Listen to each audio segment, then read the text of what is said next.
दोस्तों नमस्कार, मैं अजय पत्रकार। दिल्ली हाई कोर्ट ने पाठ्य पुस्तक जनहित याचिका पर 27 अप्रैल को अपना फैसला सुनाएगी और केजरीवाल की सरकार को बुरी तरीके से फटकारा है दिल्ली हाई कोर्ट ने। इतनी बुरी तरीके से सरकार को फटकारा है केजरीवाल जी के लिए बहुत बड़ा सबक है। लगातार ये अदालतों से मात खा रहे हैं, पब्लिक में मात खा रहे हैं और शराब घोटाले में जेल में हैं। खुद तो जेल में है, साथ में उनका मंत्रिमंडल भी, मुख्यमंत्री भी जेल में, उप मुख्यमंत्री भी जेल में, उसके बाद जो तीसरे नंबर नेता वो भी जेल में, और संजय सिंह भी अभी तक जेल में हैं और अब बेल में, फिर जेल में। कार्यवाहक मुख्य न्यायाधीश मनमोहन साहब ने और न्यायमूर्ति मनप्रीत प्रीतम सिंह अरोड़ा की खंडपीठ ने 2 लाख से अधिक छात्रों को पाठ्य पुस्तक उपलब्ध कराने में एमसीडी की विफलता के खिलाफ एक जनहित याचिका पर सुनवाई कर रही।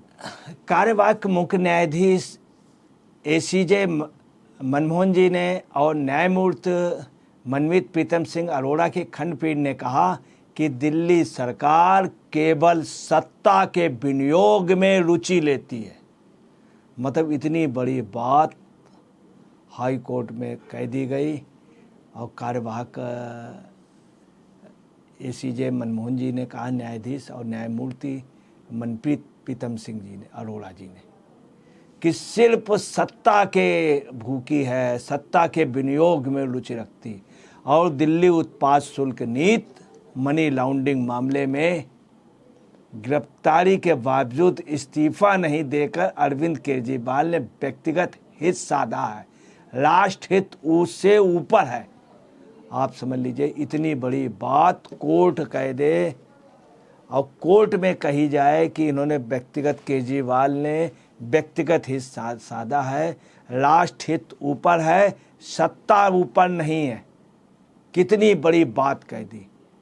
एक अदालत के रूप में किताबें, वर्दी आदि का वितरण यह हमारा काम नहीं है। बताइए, जुडिशरी ने कहा कि हमारा काम नहीं, मतलब इनको चेताया ये तुम्हारा काम है। तुम मुख्यमंत्री किस लिए बने? जनता कब ने तुम्हें वोट दिया, तुम मुख्यमंत्री बने, तुम्हारा मंत्रिमंडल, तुम्हारी सरकार, तुम्हारे अंडर में जेल, तुम्हारे अंदर में शासन, तुम्हारे अंदर में स्कूल, तुम कुछ नहीं कर रहे। एक अदालत के रूप में किताबें, वर्दी का वितरण करना, साफ शब्दों में कहा ये उनका काम है। मतलब इनको चेताया, ये कोर्ट का काम नहीं।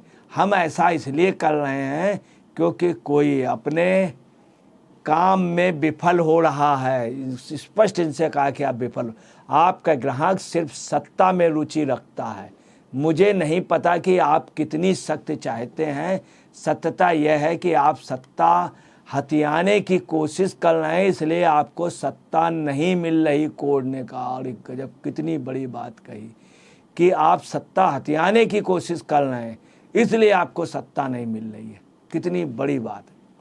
दिल्ली सरकार के वकील शादान फरासात ने कहा कि उन्हें शहरी विकास मंत्री सौरभ भारद्वाज से निर्देश मिले हैं कि एलसीडी की स्थायी समिति की अनुपस्थिति में एक उपयुक्त प्राधिकारी को अधिक शक्तियां सौंपने के लिए मुख्यमंत्री की सहमति की आवश्यकता होगी, जो वर्तमान में हिरासत में है।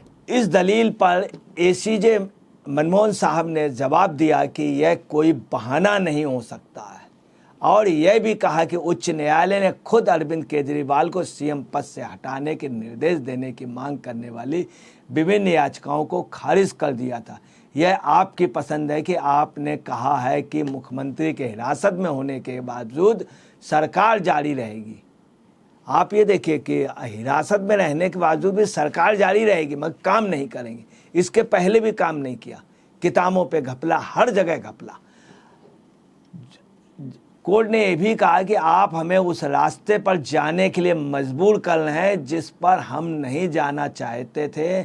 हमने जनहित याचिकाओं में कई बार ऐसा कहा है कि हमारे सामने आया है, लेकिन यह आपके प्रशासन का आह्वान है। यदि आप चाहते हैं कि हम इस पर टिप्पणी करें तो हम पूरी शक्ति के साथ आएंगे, कोर्ट ने कहा। बताइए कितनी बड़ी बात कह दी कोर्ट ने, उसके बावजूद भी अरविंद केजरीवाल नहीं चेत रहे। न्यायालय सोशल ज्यूरिस्ट नामक संगठन द्वारा दायर एक जनहित याचिका PIL पर सुनवाई कर रहा था, जिसमें यह मुद्दा उठाया गया था कि MCD स्कूलों में पढ़ाए जाने वाले छात्रों को पाठ्य पुस्तकें नहीं मिली और नागरिक निकाय में गतिरोध के कारण वे टीन शेड में पढ़ रहे हैं। और ये केजरीवाल दावा करते हैं, मार्लेना जी दावा करती हैं, सिसोदिया दावा करते थे, संजय सिंह दावा करता, और साथ में एक नई नेता अभी आई हैं, बिल्कुल अभी कुछ ही दिन पहले प्रकट हुई हैं, सुनीता केजरीवाल। वो कहते कितने बड़े स्कूल बनाए, इंटरनेशनल लेवल के स्कूल, और खुद अपने बच्चों को लोग पढ़ाते नहीं। यही पोजीशन अस्पताल कहते हैं कि इंटरनेशनल लेवल, और खुद अब उसमें इलाज नहीं कराते हैं। मामले की पिछली सुनवाई के दौरान MCD आयुक्त कार्रवाई में शामिल हुए थे और पीठ को सूचित किया था कि लगभग 2 लाख छात्रों के पास कोई बैंक खाता, वर्दी नहीं है और इसलिए इन छात्रों को स्टेशनरी प्रतिपूर्ति नहीं की गई है। उन्होंने कहा था कि नोटबुक, स्टेशनरी आइटम, वर्दी और स्कूल बैग के वितरण न होने का एक प्रमुख कारण स्थायी समितियों का गठन न होना और केवल स्थायी समिति के कारण 5 रुपए से अधिक मूल्य के अनुबंध देने की शक्ति और अधिकार क्षेत्र है करोड़ों। अब आप समझ लिए कितना करोड़ों का इसमें वो है घपला। कितनी बड़ी बात। न्यायालय ने तब यह भी कहा था कि कोई शून्य नहीं हो सकता है और यदि किसी कारण से स्थायी समिति उपलब्ध नहीं है तो वित्तीय शक्ति दिल्ली सरकार एक उपयुक्त प्राधिकारी को सौंपी जानी चाहिए। खंडपीठ ने सरकार की 2 कार्य दिवसों में आवश्यक कार्रवाई करने का आदेश दिया था। आज की सुनवाई के दौरान ACJ मनमोहन ने शहरी विकास मंत्री सौरभ भारद्वाज के आचरण पर भी टिप्पणी की। ये सौरभ भारद्वाज पर, जिनको केजरीवाल जी ने भी बोला है, बताते हैं कोर्ट में जब कहा गया कि सौरभ भारद्वाज को विजय नायर करते थे तो उन्होंने सहमत दी। वही सौरभ भारद्वाज के आचरण पर टिप्पणी की। कोर्ट कर रहा, आप अंदाज लगा लिए, और कहा कि उन्होंने छात्रों की दुर्दशा पे आंखें मूंद ली और घड़ियाली आंसू बहा रहे हैं। अब आप समझ ले, आप पार्टी के लिए, उसके बावजूद भी आप पार्टी नहीं चेत रही। न्यायमूर्ति मनमोहन सिंह ने कहा कि वह आदेश सौरभ भारद्वाज के नाम भी डालेंगे। फरासत ने कहा कि जो उनके एडवोकेट हैं, फरासत जी ने कहा कि हम MCD के पास स्थायी समिति नहीं होने कारण यह है कि LG ने अवैध रूप से एल्डरमैन की नियुक्ति की है और मामला सुप्रीम कोर्ट के संज्ञान में। और देखिए उनका वकील जो है आपका उल्टा कह रहा, मतलब खुद काम नहीं कर रहे हैं, LG के लिए कह रहे हैं कि अवैध रूप से उन्होंने एक की नियुक्ति की।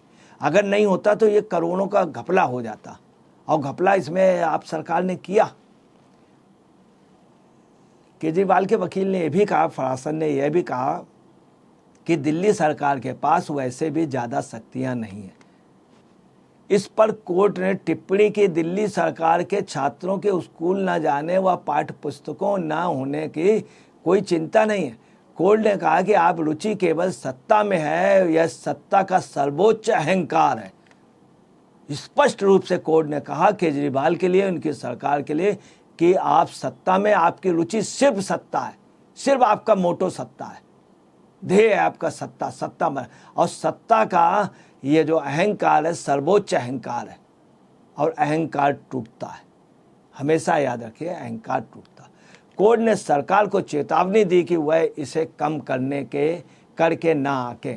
इसमें कहा गया कि हमारी हिम्मत को कम मत आंकिए, आप हमारी शक्ति को कम आंक रहे हैं। आप बच्चों को एक व्यापारिक बिंदु के रूप में देख रहे हैं, वे हमारे लिए एक व्यापारिक वस्तु नहीं है। ACJ मनमोहन ने कहा कि मामले में दिल्ली सरकार का रुख इस बात को स्वीकारोक्ति है कि दिल्ली में चीज़ें बहुत खराब हैं और MCD के तहत लगभग हर प्रमुख पहलू ठप है। आखिरकार उसने मामले में अपना उद्देश्य सुरक्षित रख लिया और कहा कि फैसला सोमवार को सुनाया जाएगा।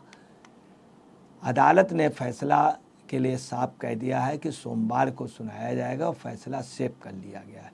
केजरीवाल को 21 मार्च को प्रवर्तन निदेशालय ने इस आरोप में गिरफ्तार किया था कि वह कथित दिल्ली उत्पाद शुल्क नीति घोटाले में जुड़े मनी लॉन्ड्रिंग मामले में प्रमुख साजिश करता है।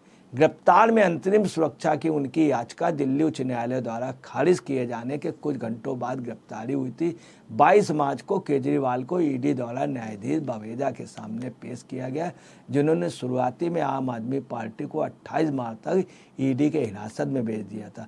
28 मार्च को केजरीवाल के ईडी हिरासत आगे बढ़ा दी गई। अनंतः 1 अप्रैल को केजरीवाल 15 अप्रैल तक न्यायिक हिरासत में भेज दिया गया, फिर इन्हें 23 अप्रैल तक बढ़ाया गया और बाद में 7 मई तक बढ़ा दिया गया। अब आप समझ लिए केजरीवाल के लिए कोर्ट ने कितना क्या कहा है। इनको भ्रष्ट बताया, इनको बताया सिर्फ सत्ता के भोगी हो, सत्ता के भूखे हो और तुम कुछ भी कार्य नहीं कर रहे हो। सरकार मुझसे ज़्यादा मुंह मत खुलाइए, मुझसे ज़्यादा मत कहलाइए। कोर्ट ने यहाँ तक कह दिया। कोर्ट ने कहा फैसला सुरक्षित है। कोर्ट ने उनको, इनके मंत्री को भी कहा, सौरभ भारद्वाज को भी बहुत है। कोर्ट ने इतना फटकारा, उसके बावजूद भी आपको बताना है आदमी में एक शर्म होनी चाहिए, नहीं है। और इन्होंने सिर्फ घपले घोटाले के अलावा कुछ नहीं किया। दोस्तों नमस्कार, मैं अजय पत्रकार।